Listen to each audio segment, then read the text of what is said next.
What up, everybody? I hope you're having a wonderful whatever time of year it is for you.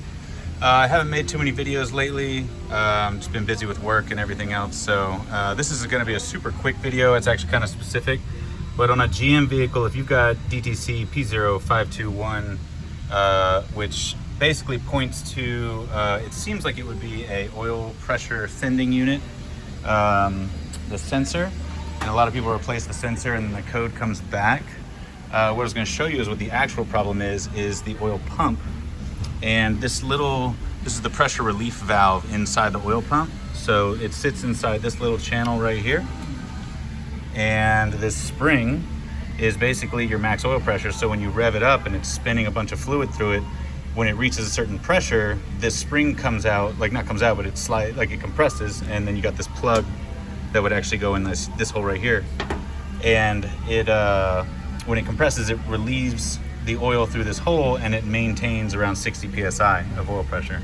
So what happens is, if I try and press this back up, you can see the ball is right there and it's not actually closing the hole. It gets close, but that's what's happening is the ball gets stuck trying to come back up, and then it keeps bypassing oil at idle, and at idle you'll show low oil pressure. So if you do a mechanical gauge, you'll see really low 20s, maybe in the teens of oil pressure, which is below the threshold of what it wants to see. And what a good one looks like is this. So you can see the ball is all the way up in this hole, and you can actually see part of the bottom of the spring. You can see that if you pop out the oil pan from under the car, which is not an easy task, but if you get the oil pan off the engine, you can look up in there and see it kind of like that. So if you see the ball on the top part of this piece, then you're probably all right.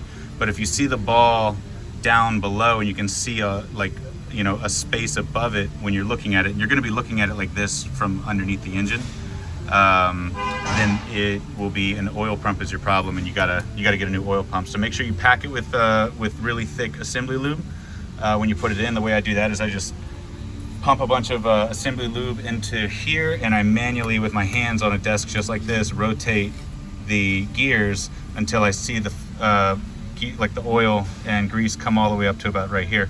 So that means you're packed all the way through. If you don't do that and you try and fire this up like this, it's going to be dry and it's going to be rubbing, and you're going to lose the oil pump as soon as the engine fires up. But that's about it, and that's how far you got to get into this sucker to get that oil pump off. Hope that helps somebody.